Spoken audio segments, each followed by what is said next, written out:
भगवान कहते हैं अगर तुम्हें सही होना है, तुम कहते हो मुझे भोगों से तृप्ति चाहिए, मुझे भगवान में लगना है, तो कोशिश तो तुम्हें ही करनी पड़ेगी।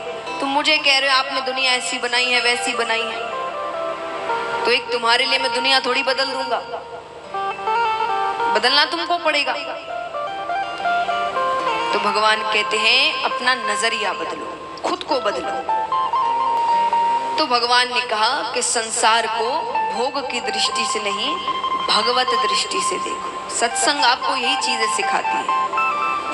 देखिए जीवन में कई ऐसी चीजें होती हैं जिनमें बदली नहीं चलती। बदली यानी कि मेरे बदले कोई और कर ले। कई बार होता है ना, कोई काम है हमसे नहीं हो पा रहा तो हम किसी और से कह देते हैं कि भाई तुम कर लो। बच्चों के होमवर्क है, बच्चे नहीं कर रहे, माता पिता कर देते हैं, वो जाके दिखा देते हैं। इसको कहते हैं बदली, किसी के बदले किसी और ने कर दी। तो संसार की कुछ चीजें हैं जिसमें बदली नहीं चलती। पहला भोजन। ऐसा हो सकता है भाई मुझे बहुत जरूरी काम है, मेरे बदले का भोजन कर लो, मेरा पेट भर जाएगा। हो सकता है ऐसा? नहीं, खुद को ही करना पड़ेगा। दूसरा शादी। कोई कहते बहुत जरूरी मीटिंग है, फेरे तुम ले लो, मैं दोस्त हो तुम मेरे, फेरे ले लो फिर मैं आ जाऊंगा। कर सकते ऐसा? नहीं। तीसरा मृत्यु। मेरे घर में शादी है भाई, मेरे बदले तुम मर जाओ, कोई मरेगा। और चौथा सत्संग। सत्संग में भी बदली नहीं चलती है। ये खास करके पुरुष वर्ग के लिए है ये बात। मैंने कई पुरुषों को कहते हुए सुना है, हम इतनी पूजा पाठ नहीं करते, काम करते हैं, पत्नी करती है, उसके बदले का हमें मिल जाता है। कुछ भी नहीं मिलता, 1% नहीं मिलता। मैं सच्ची कह रही हूं, वो जो कर रहे हैं सब उनको मिल रहा है। सत्संग में बदली नहीं चलती। भगवान ने प्रहलाद जी से कहा कि प्रहलाद तुम स्वर्ग जाना चाहते हो कि नरक? उन्होंने क्या जवाब दिया होगा? स्वर्ग। आप कहां जाना चाहेंगे? स्वर्ग है ना, लेकिन उसके लिए तो मरना पड़ेगा। तो भगवान कहते खुद के मरे बिना स्वर्ग भी नहीं मिलने वाला, उसके लिए भी मरना पड़ेगा पहले तुम्हें। और मरने से सबको डर लगता है। भगवान कहते हैं अगर कल्याण करवाना है, मुक्ति चाहिए, सुख चाहिए, तो सत्संग तो करना पड़ेगा। वो किसी और के भरोसे छोड़कर रखोगे तो कैसे चलेगा?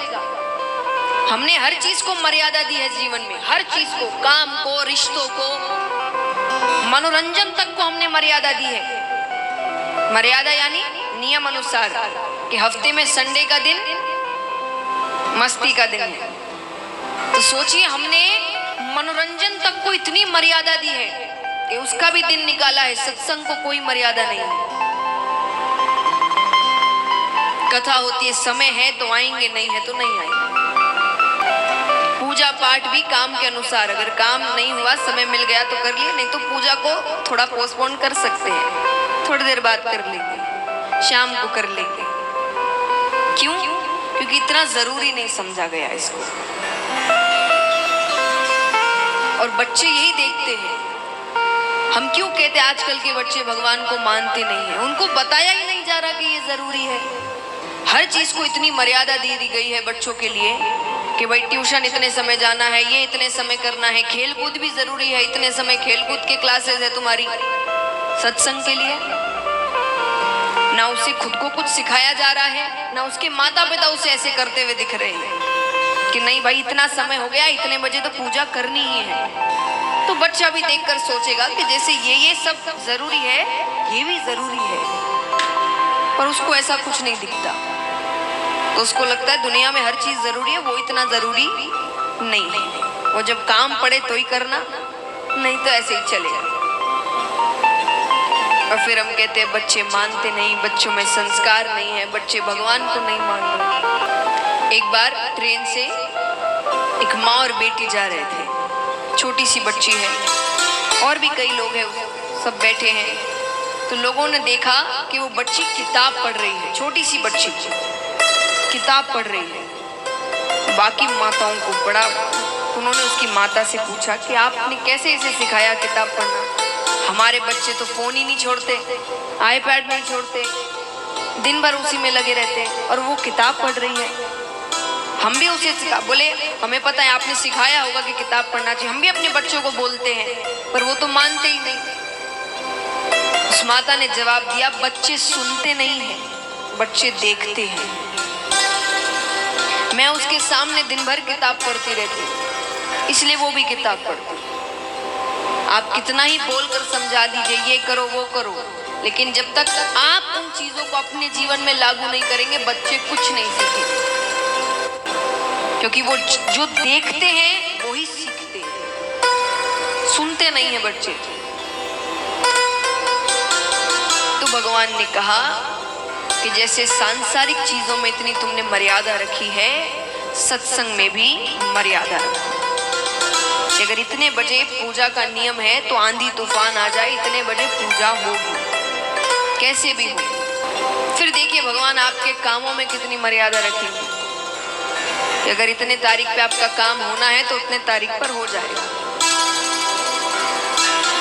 कितने भाई बहन हैं जिनको अगर कथा का निमंत्रण देने जाते हैं ना कि कथा हो रही है, तो वो पूछते हैं संडे के दिन आएंगे, संडे पड़ रहा है बीच में, उस दिन छुट्टी होती है, काम बंद होगा। घर में जब ब्याह शादी होते हैं तब दुकानें बंद कर कर नहीं जाते, 10-10 दिन तक जाते हैं कि नहीं। पर कथा में हम पूछते हैं संडे बीच में पड़ रहा है क्या।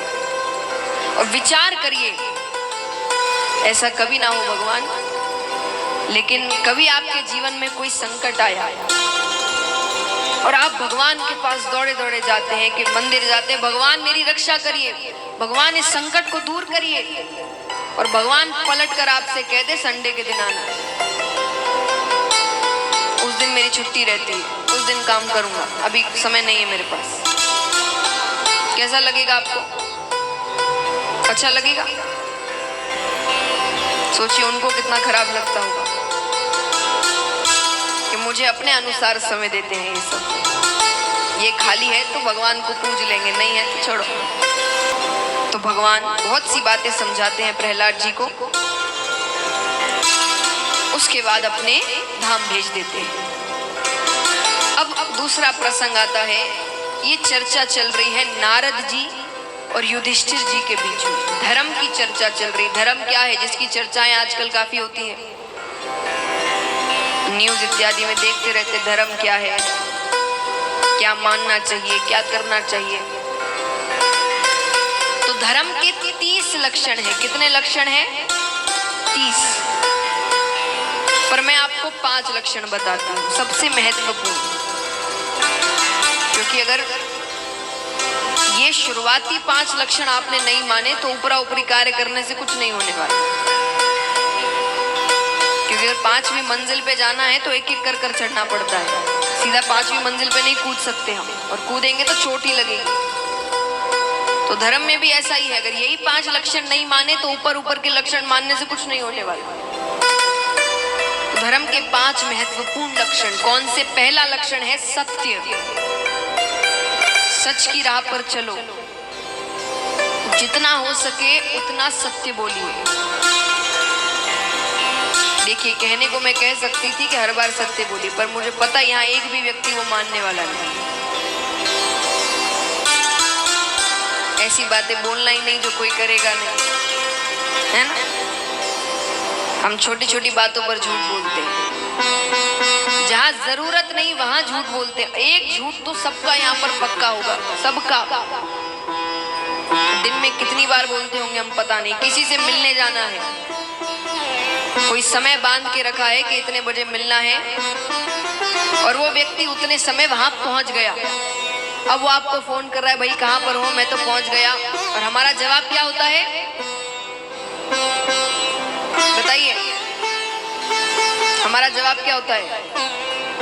1-2 मिनट में पहुंचे, बस रास्ते में ही है, रास्ते। और असलियत क्या होती है कि घर से भी बाहर नहीं निकले अभी तक। अब यहाँ पर झूठ बोलने की जरूरत है? क्या होगा, वो थोड़ा ही चिल्लाएगा सामने वाला कि क्या तुमने समय देकर तुम समय पर नहीं आए। सुन लेना, यहाँ पर कोई इतनी झूठ बोलने वाली बात तो थी नहीं।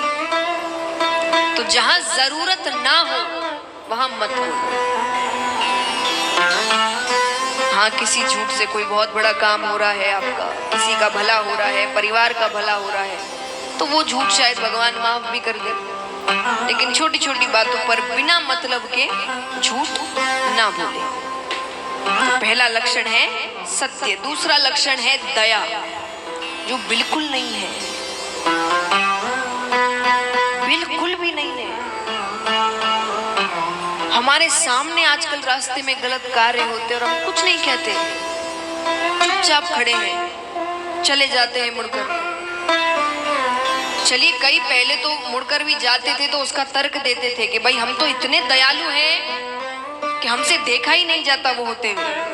पर आजकल तो ऐसा भी नहीं होता, वहीं खड़े रहते हैं, देखते रहते हैं और साथ ही साथ एक और क्रूरता का कार्य करते हैं। क्या? वीडियो बना रहे होते हैं। कोई तकलीफ में है, कोई चीख रहा है, कोई रो रहा है और हम पीछे खड़े होकर वीडियो बना रहे हैं। कहाँ है दया? मैं किसी से नहीं कहती अपनी जान को जोखिम में डालकर किसी की मदद करिए, कोई नहीं करेगा, सबको अपनी जान प्यारी है। पर कई बार हमें पता होता है कि बस एक आवाज दे देने से वहां वो गलत कार्य बंद हो जाएगा, एक बार चिल्लाने से आपके। पर हम क्या करते हैं? हमें क्या, क्यों जबरदस्ती पड़ना झगड़े में? एक बात याद रखना, चीजें घूम कर आती है, जरूर। भगवान कहते हैं जैसे कर्म करते हो वैसा मुड़कर जरूर आएगा। अब जरूरी नहीं कि जब किया तभी आएगा, 1 साल बाद, 5 साल बाद, 10 साल बाद आएगा, पर आएगा वो। और जब आपको किसी की मदद की जरूरत होगी और आपकी नजरें ढूंढ रही होगी कि जो सामने खड़ा है वो मेरी मदद कर दे, और वो मुड़कर सोचेगा मुझे क्या, क्यों जबरदस्ती किसी और के झगड़े में पड़ना।